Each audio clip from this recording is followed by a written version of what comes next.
Hey, konnichiwa minasan, it's Gray from Wakizashi's Teahouse over in Japan. How are you doing? Are you good? Are you Genki?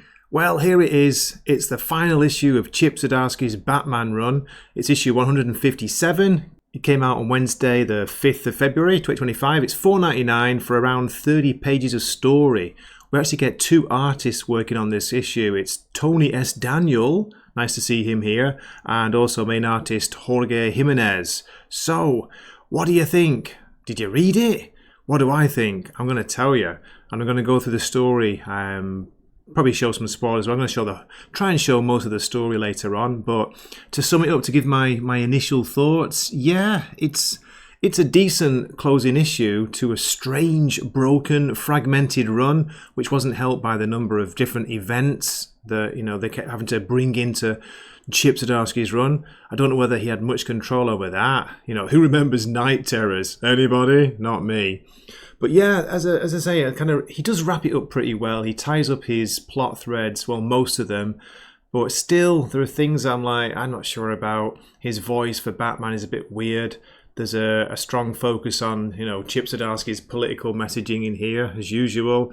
Yeah, it doesn't really take me out of the story, but yeah, it's strange. There's a bit of a Bat God moment, not quite as crazy as jumping from the moon to Earth and surviving. But yeah, you'll see it later on. But for the art, definitely recommend it for the art, at least for that. And with it being the final issue, I think it's worth picking up. Yes, so for a rating for this, let's see, before we get onto the story summary, as a rating, I'm going to give this 7.5 out of 10. It's a pretty generous 7.5. It's not great, it's not terrible. His run's been a bit all over the place, but yeah, it does actually work as a conclusion. No way! So let's get on with the story summary. You look inside the book with some spoilers for The Dying City Finale by Chip Zdarsky, Tony S. Daniel and Jorge Jimenez. First of all, I've got to shout out this awesome Tony Harris cover here, the variant. It's cover B. Got nothing to do with the story, but it's great seeing Scarecrow, the classic Scarecrow look on here, Batman, the gas mask. We've even got some tentacles at the bottom there. What's going on? So, let's get into the story. We open with Batman in the Batmobile, chasing a plane. It's taking off at Gotham Airport, I guess it is. Leonid the Russian, is escaping with Nigma's code, so Batman's after him. He can't let him get away. He's worried it's going to kick off World War III. My goodness, you better catch him then. So we get a great image of Batman flying out of his car with a grappling hook. It's firing towards the plane, catches the plane, and he's hooked on like a fish on the end of a line. Then we switch to Gotham City with one of the buildings burning in the background. We've got Harvey Bullock here, looking a bit weird because the art has switched to Tony Daniel, I think. And Jarvis Tetch as well, the Mad Hatter. Harvey's talking to Commissioner Savage. Savage, crazy, right? And he's saying that Batman's gone to arrest Nigma. Savage is replying, Batman's no authority to do those things. Then he asks Harvey if there are any more bombs going to go off. Surprisingly, the Mad Hatter says, no, I managed to find some friends to defuse them. Batman saved my life, so I endeavoured to save his. Then we get a view inside the building where the bomb has gone off, and it looks like Jim Gordon down and out, and so is Edward Nigma, the Riddler, although he seems to be getting up. Switch scenes to the inside of the plane with the Russian agent in there. He's talking to somebody. It could be the president of Russia, you never know. But yeah, basically saying that they had to leave Anatoly, the KG Beast, on the ground. He's still there in Gotham while these guys escape. KG Beast is a relic, but some relics become monuments. Come home, Leonard Kull, says a mysterious figure. We've got Batman on the wing of the plane, and then he climbs onto the body, sets off a charge, blows a hole, and dives into the plane, kicking somebody right in the stomach.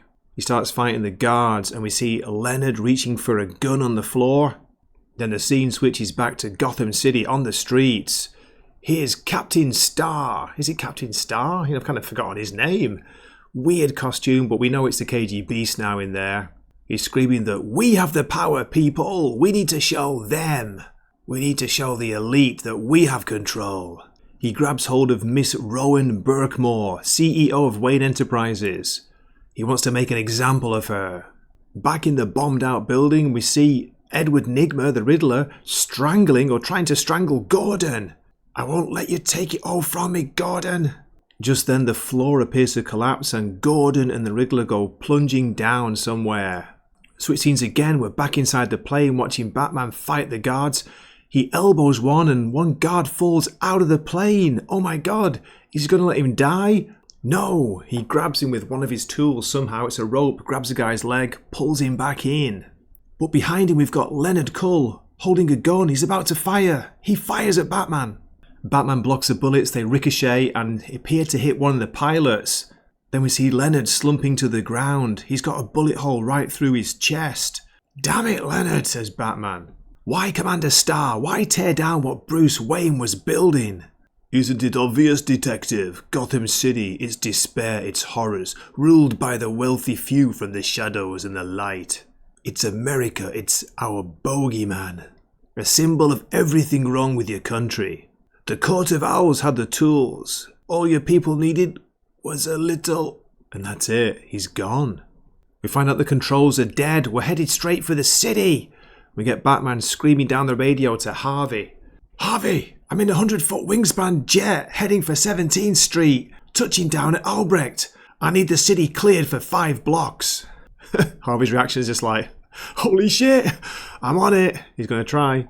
Vandal Savage tells Harvey to belay that order. He says it's Batman simply trying to draw you away from the protest. This is an order from your commissioner. Harvey and the police ignore that order. Back on the jet plane, it's coming down fast. We see Batman slowly trying to work out how is he going to land it safely and not take out half of Gotham. First of all, he's got to get rid of the wings somehow. Hey, just happen to have some ignitable putty. The trick is igniting them both simultaneously so we don't roll and careen into a building. He has 2 huge guns in his hands, almost like rifles, and he's saying, I hate the feel of the metal in my hands. He sets off the explosives at the same time. Boom, the wings are gone. There's a great scene here. We're back in Gotham City, back on the streets. Commander Starr, Captain Starr, he's screaming about the revolution has begun. He's not messing around, he's doing a public hanging, a public execution of the CEO of Wayne Enterprises. At the same time, the plane is coming in and he sees it approaching. Then I gotta say, come on, it is an awesome scene. Batman flying out of the broken windscreen of the plane, do you call it that? He's throwing a batarang at the same time, screaming Anatoly's name. He cuts the rope. She's not being hung anymore, she drops down to the floor, she's safe. Anatoly, let's go. He comes flying in, crack, lands a huge left hook on the guy's jaw. It's amazing. Knocks blood from him. Gladly, says Anatoly, and punches Batman in the midriff. Back to Gordon and the Riddler. The Riddler's slipping off the edge of the building, the broken floor. Gordon, because he is a good man, we know he's a good man, he saves him, he catches the Riddler, he stops him from falling. How does he do it? It looks like he uses one of Batman's grappling guns. Unbelievable. Look at Gordon. It's like back in the old days when he was pretending to be Batman.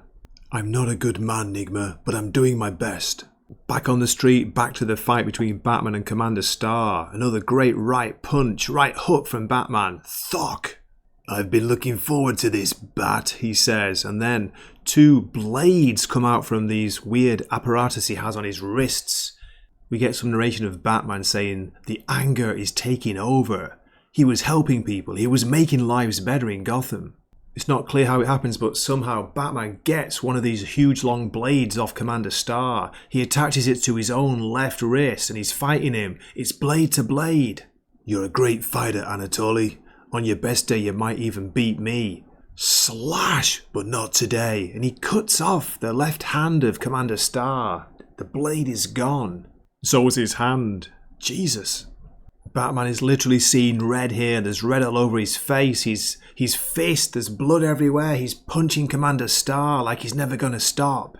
But he can feel the public watching him. He stops, discards the blade. Commander Starr's down and out. It's a win, but it sure doesn't feel like it.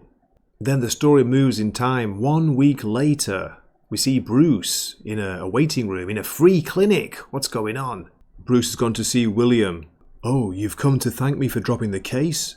Will, I just want to know, why? Why did you drop it? Will tells Bruce that he never wanted to win. He never wanted any of this. I grew up knowing it could have been a possibility. I could be a Wayne. He goes on to say that he never really cared. Of course, the money would be nice, but hey, look at Bruce Wayne. Look at what's happened to him. He's a mess. Always in the news for the wrong things. A waste of a life, a waste of an inheritance. But to be fair, he does say that it's good to see. Right now, you seem to have grown up. You're doing more. My mum never said a bad word about your dad. She said he was one of the best surgeons she'd ever seen. So it broke her heart when she saw what you'd become. I didn't want your money. I wanted you to feel like you could lose it. Lose the company that you never built. It turns out he'd taken a DNA test, but his lawyers had kept the results from him. No, he's not Bruce Wayne's brother. Back outside, he's gone to one of his fancy sports cars, and it's Leslie with him. I'm okay, Leslie. Just, how do you move on from the past? So much of my life revolves around not moving on, about always holding tight to the memory of my parents' death. How do I forgive my father for his mistakes? How do I forgive myself for Failsafe and Jason? And then there's Jim with Koyuki. Leslie reminds Bruce that Jim's, his friend, probably one of his best friends. A flawed man, but still a friend. He's human, so be human with him. Okay, then the scene shifts to a rooftop somewhere. We see Gordon enjoying a nice cup of joe. And then we hear a voice. Did you save a cup for me? I didn't think you'd show. Why wouldn't I? The Court of Owls has gone back underground. Tetch isn't talking and the Riddler's already out on bail. He's insisting the glasses were a setup from the Russians. I hate to say it, but I think Nigma's going to buy his way out of this. Then Jim starts talking about Koyuki. I never should have started. I was a fool, an old man brought back to life. I thought I was a white knight on horseback, swooping in to save her from her life. Really? I was just trying to save myself. The curse of aging. I hear that, Jim. Made worse by the fact that I keep feeling like I'm starting over. Then Jim's talking about maybe reapplying to the Force. I'm sure Savage would be happy to have me under his thumb. Probably start me as a beat cop again. Batman says it's a great idea. We need someone on the inside to keep Vandal in check. Jim tells Batman he's still haunted by that night. It's okay, Jim. You didn't kill Chris. Nigma did. But then Jim drops this. When Chris punched me, the glasses broke. They stopped working and still, And we see like the gunshot going, the gun going off. He's still shot. But Batman counters with, come on, Jim. Tetch's mind control technology. It must have had lingering effects. You didn't do it. I pulled the trigger, not Tetch, says Jim. Not Nigma. Mistakes were made, says Batman. Mistakes will always be made. Both of us are human, Jim. Flawed. There's no way around it. All we can try to do is to be good men. Then we get this great final page here. Great image of Batman. Jorge Jimenez. He's even signed it. 2024. Written by Chip Zdarsky. Art by Jorge Jimenez and Tony S. Daniel. And that's the end. That's the end of Chip's run. What did you think? Hey, thanks so much for watching this far. What did you think? Do let me know in the comments. I'd love to hear from you. Okay, here we go. The next issue is due out. When is it? March 26th, so the end of March for Batman 158. It's Hush 2, Part 1. The main cover here is by Jim Lee, and I've also highlighted one of the connecting Jim Lee cardstock variants, the cover C. It's going to be $4.99. It says 40 pages. Yeah, looking forward to it. Okay, as always, thanks a million for watching. Do hit the subscribe and like if you feel like it. That'd be awesome, and I hope to see you in a future video. This has been Gray, Wakizashi's Teahouse, signing off for the evening. Here, matane.